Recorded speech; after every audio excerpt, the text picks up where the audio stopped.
it chapter by chapter, one bite at a time.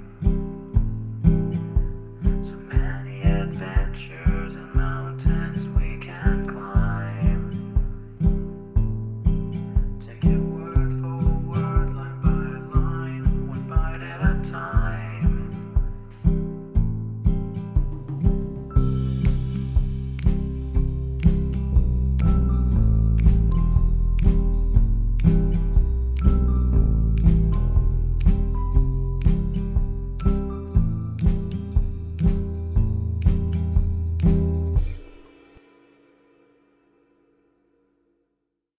Welcome to Bite at a Time Books, where we read you your favorite classics one bite at a time. My name is Bree Carlisle, and I love to read, and wanted to share my passion with listeners like you. If you want to know what's coming next and vote on upcoming books, sign up for our newsletter at biteatatimebooks.com. You'll also find our new t-shirts in the shop. More to come with quotes from your favorite classic novels. Be sure to follow my show on your favorite podcast platform so you get all the new episodes.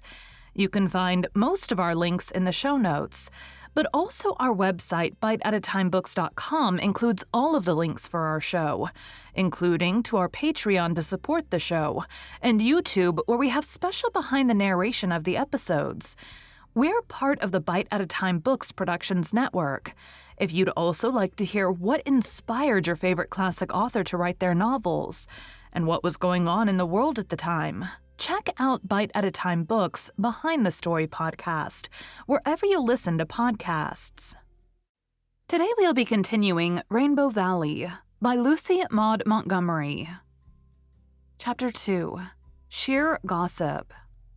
"Where are the other children?" asked Miss Cornelia when the first greetings, cordial on her side, rapturous on Anne's, and dignified on Susan's, were over.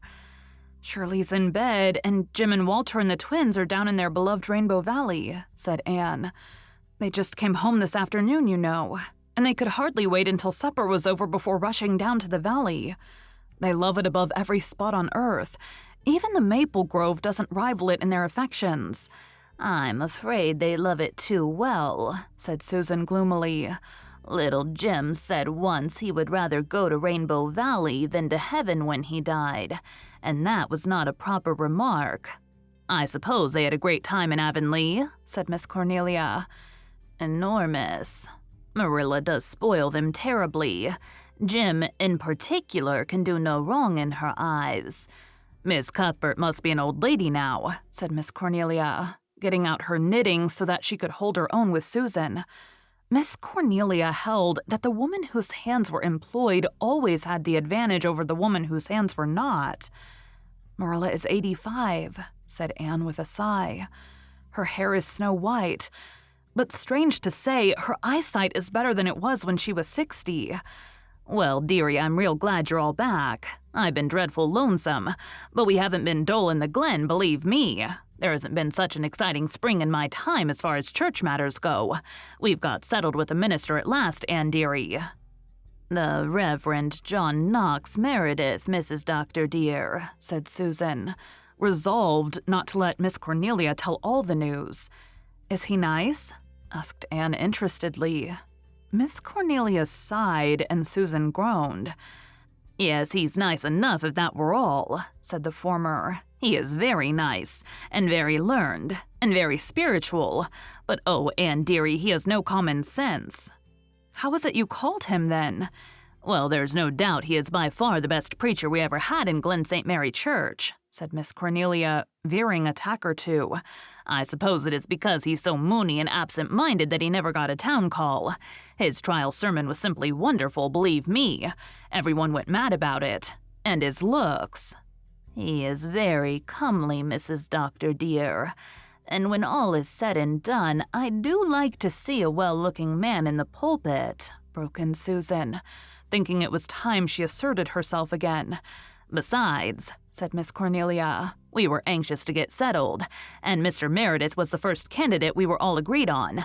Somebody had some objection to all the others. There was some talk of calling Mr. Folsom. He was a good preacher, too, but somehow people didn't care for his appearance. He was too dark and sleek." "He looked exactly like a great black tomcat, that he did, Mrs. Dr. dear," said Susan. "I never could abide such a man in the pulpit every Sunday. Then Mr. Rogers came, and he was like a chip in porridge, neither harm nor good," resumed Miss Cornelia.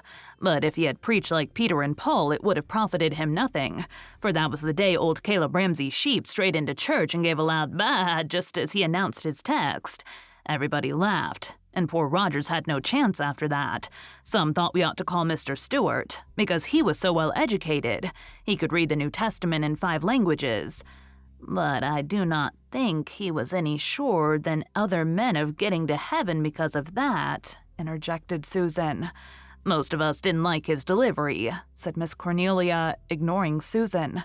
"He talked in grunts, so to speak. And Mr. Arnett couldn't preach at all, and he picked about the worst candidating text there is in the Bible, Curse ye Morose. Whenever he got stuck for an idea, he would bang the Bible and shout very bitterly, 'Curse ye Morose.' Poor Morose got thoroughly cursed that day, whoever he was, Mrs. Dr. dear," said Susan. "The ministers who's candidating can't be too careful what text he chooses," said Miss Cornelia solemnly. "I believe Mr. Pearson would have got the call if he had picked a different text, but when he announced, 'I will lift my eyes to the hills,' he was done for. Everyone grinned, for everyone knew that those 2 Hill girls from the Harbor Head had been setting their caps for every single minister who came to the Glen for the last 15 years, and Mr. Newman had too large a family.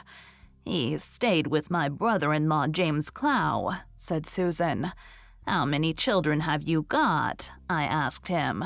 "9 boys and a sister for each of them," he said. 18, said I.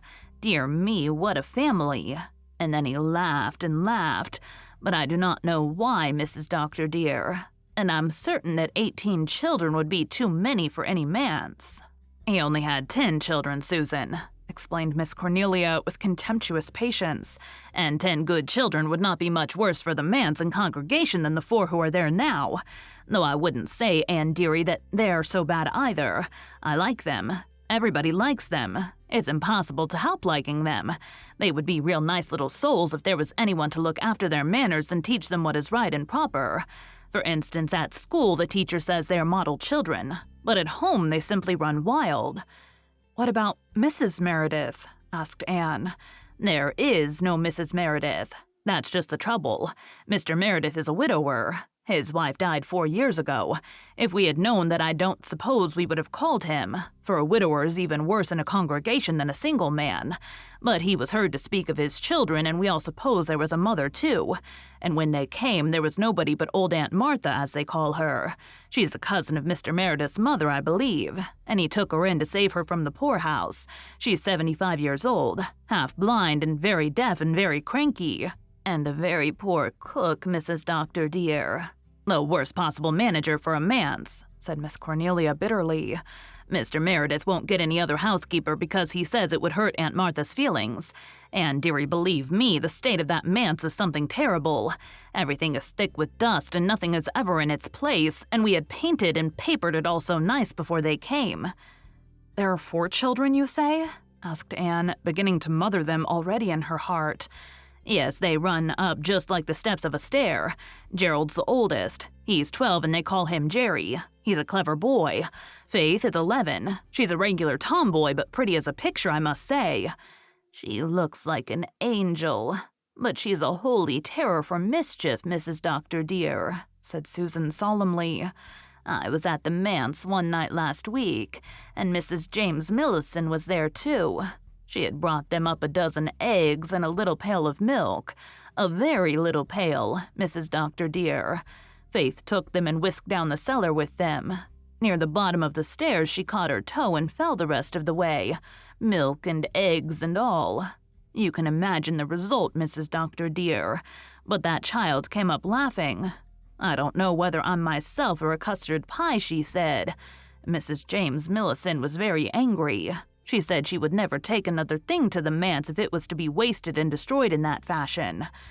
Maria Millison never heard herself taking things to the manse, sniffed Miss Cornelia. She just took them that night as an excuse for curiosity, but poor Faith is always getting into scrapes. She's so heedless and impulsive. Just like me. I'm going to like your Faith, said Anne decidedly. She is full of spunk. And I do like spunk, Mrs. Doctor dear, admitted Susan. There's something taking about her, conceded Miss Cornelia. You never see her, but she's laughing, and somehow it always makes you want to laugh too. She can't even keep a straight face in church. Una is 10. She's a sweet little thing. Not pretty, but sweet. And Thomas Carlyle is 9. They call him Carl, and he has a regular mania for collecting toads and bugs and frogs and bringing them into the house. I suppose he was responsible for the dead rat that was lying on a chair in the parlor the afternoon Mrs. Grant called. It gave her a turn, said Susan. And I do not wonder, for manse parlors are no places for dead rats. To be sure, it may have been the cat who left it there. He is as full of the old Nick as can be stuffed, Mrs. Doctor dear. A man's cat should at least look respectable, in my opinion, whatever he really is. But I never saw such a rakish-looking beast. And he walks along the ridgepole of the manse almost every evening at sunset, Mrs. Doctor dear, and waves his tail, and that is not becoming. The worst of it is they are never decently dressed, sighed Miss Cornelia. And since the snow went, they go to school barefooted. Now you know, Anne dearie, that isn't the right thing for manse children, especially when the Methodist minister's little girl always wears such nice buttoned boots, and I do wish they wouldn't play in the old Methodist graveyard. It's very tempting when it's right beside the manse, said Anne. I've always thought graveyards must be delightful places to play in. Oh, no, you did not, Mrs. Doctor dear, said loyal Susan, determined to protect Anne from herself. You have too much good sense and decorum. Why did they ever build that manse beside the graveyard in the first place? Asked Anne. Their lawn is so small there's no place for them to play except in the graveyard. It was a mistake, admitted Miss Cornelia, but they got the lot cheap, and no other man's children ever thought of playing there. Mr. Meredith shouldn't allow it, but he's always got his nose buried in a book when he's home. He reads and reads or walks about in his study in a daydream. So far, he hasn't forgotten to be in church on Sundays. But twice he's forgotten about the prayer meeting, and one of the elders had to go over to the manse and remind him. And he forgot about Fanny Cooper's wedding. They rang him up on the phone, and then he rushed right over just as he was, carpet slippers and all. One wouldn't mind if the Methodists didn't laugh so about it. But there's one comfort. They can't criticize his sermons. He wakes up when he's in the pulpit, believe me, and the Methodist minister can't preach at all, so they tell me. I have never heard him, thank goodness. Miss Cornelia's scorn of men had abated somewhat since her marriage, but her scorn of Methodists remained untinged of charity. Susan smiled slyly.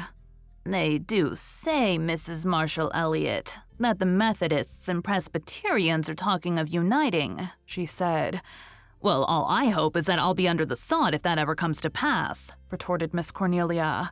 I shall never have truck or trade with Methodists, and Mr. Meredith will find that he'd better steer clear of them too. He's entirely too sociable with them, believe me. Why, he went to the Jacob Drews' silver wedding supper and got into a nice scrape as a result. What was it? Mrs. Drew asked him to carve the roast goose, for Jacob Drew never did or could carve. Well, Mr. Meredith tackled it, and in the process he knocked it clean off the platter into Mrs. Reese's lap, who was sitting next to him, and he just said dreamily, Mrs. Reese, will you kindly return me that goose? Mrs. Reese returned it as meek as Moses, but she must have been furious, for she had on her new silk dress. The worst of it is, she was a Methodist. But I think that is better than if she was a Presbyterian, interjected Susan. If she had been a Presbyterian, she would mostly likely have left the church, and we cannot afford to lose our members. And Mrs. Reese is not liked in her own church, because she gives herself such great airs so that the Methodists would be rather pleased that Mr. Meredith spoiled her dress. The point is, he made himself ridiculous, "And I, for one, do not like to see my minister made ridiculous in the eyes of the Methodists," said Miss Cornelia stiffly. "If he had had a wife, it would not have happened." "I do not see if he had a dozen wives how they could have prevented Mrs. Drew from using up her tough old gander for the wedding feast," said Susan stubbornly. "They say that was her husband's doing," said Miss Cornelia. "Jacob Drew is a conceited, stingy, domineering creature, and they do say he and his wife detest each other, which does not seem to me the proper way for married folks to get along. But then, of course, I've had no experience along that line," said Susan, tossing her head. "And I am not one to blame everything on the men. Mrs. Drew is mean enough herself. They say that the only thing she was ever known to give away was a crock of butter made out of cream a rat had fell into. She contributed it to a church social. Nobody found out about the rat until afterwards." "Fortunately, all the people the Methodists have offended so far are Methodists," said Miss Cornelia. "That Jerry went to the Methodist prayer meeting one night about a fortnight ago, and sat beside old William Marsh, who got up as usual and testified with fearful groans. 'Do you feel any better now?' whispered Jerry when William sat down. Poor Jerry meant to be sympathetic, but Mr. Marsh thought he was impertinent and is furious at him. Of course, Jerry had no business to be in a Methodist prayer meeting at all, but they go where they like." "I hope they will not offend Mrs. Alec Davis of the Harbor Head," said Susan. "She is a very touchy woman, I understand, but she's very well off, and pays the most of anyone to the salary. I've heard that she says the Merediths are the worst brought-up children she ever saw." "Every word you say convinces me more and more that the Merediths belong to the race that knows Joseph," said Mistress Anne decidedly.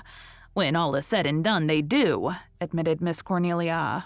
"And that balances everything. Anyway, we've got them now, and we must just do the best we can by them and stick up for them to the Methodists. Well, I suppose I must be getting down harbor. Marshall will soon be home. He went over harbor today and wanting his supper manlike. I'm sorry I haven't seen the other children. And where's the doctor?" "Up at the Harbor Head. We've only been home 3 days. And in that time, he's spent 3 hours in his own bed and eaten 2 meals in his own house." "Well, everybody who's been sick for the last 6 weeks has been waiting for him to come home, and I don't blame them. When that over-harbor doctor married the undertaker's daughter at Lowbridge, people felt suspicious of him. It didn't look well. You and the doctor must come down soon and tell us all about your trip. I suppose you've had a splendid time." "We had," agreed Anne. "It was the fulfillment of years of dreams. The old world is very lovely and very wonderful, but we have come back very well satisfied with our own land. Canada is the finest country in the world, Miss Cornelia." "Nobody ever doubted that," said Miss Cornelia complacently. "And old PEI is the loveliest province in it, and Four Winds is the loveliest spot in PEI," laughed Anne, looking adoringly out over the sunset splendor of glen and harbor and gulf. She waved her hand at it. "I saw nothing more beautiful than that in Europe, Miss Cornelia. Must you go? The children will be sorry to have missed you. They must come and see me soon. Tell them the donut jar is always full. Oh, at supper they were planning a descent on you. They'll go soon, but they must settle down to school again. And the twins are going to take music lessons." "Not from the Methodist minister's wife, I hope," said Miss Cornelia anxiously. "No, from Rosemary West. I was up last evening to arrange it with her. What a pretty girl she is. Rosemary holds her own well. She isn't as young as she once was." "I thought her very charming. I've never had any real acquaintance with her, you know. Their house is so out of the way, and I've seldom ever seen her except at church." "People always have liked Rosemary West, though they don't understand her," said Miss Cornelia, quite unconscious of the high tribute she was paying to Rosemary's charm. "Ellen has always kept her down, so to speak. She has tyrannized over her, and yet she's always indulged her in a good many ways. Rosemary was engaged once, you know, to young Martin Crawford. His ship was wrecked on the Magdalenes, and all the crew were drowned. Rosemary was just a child, only 17, but she was never the same afterwards. She and Ellen have stayed very close at home since their mother's death. They don't often get to their own church at Lowbridge. And I understand Ellen doesn't approve of going too often to a Presbyterian church. To the Methodist she never goes. I'll say that much for her. That family of Wests have always been strong Episcopalians. Rosemary and Ellen are pretty well off. Rosemary doesn't really need to give music lessons. She does it because she likes to. They are distantly related to Leslie, you know. Are the Fords coming to the harbor this summer? No. They're going on a trip to Japan and will probably be away for a year. Owen's new novel is to have a Japanese setting. This will be the first summer that the dear old House of Dreams will be empty since we left it. I should think Owen Ford might find enough to write about in Canada without dragging his wife and his innocent children off to a heathen country like Japan, grumbled Miss Cornelia. The Life book was the best book he's ever written, and he got the material for that right here in Four Winds. Captain Jim gave him the most of that, you know, and he collected it all over the world. But Owen's books are all delightful, I think. Oh, they're well enough as far as they go. I make it a point to read every one he writes, though I've always held, Anne dearie, that reading novels is a sinful waste of time. I shall write and tell him my opinion of this Japanese business, believe me. Does he want Kenneth and Persis to be converted into pagans? With which unanswerable conundrum Miss Cornelia took her departure. Susan proceeded to put Rilla in bed, and Anne sat on the veranda steps under the early stars and dreamed her incorrigible dreams and learned all over again for the 100th happy time what a moonrise splendor and sheen could be on Four Winds Harbor. Thank you for joining Bite at a Time Books today, while we read a bite of one of your favorite classics. Again, my name is Bree Carlisle, and I hope you come back tomorrow for the next bite of Rainbow Valley. Don't forget to sign up for our newsletter at biteatatimebooks.com and check out the shop.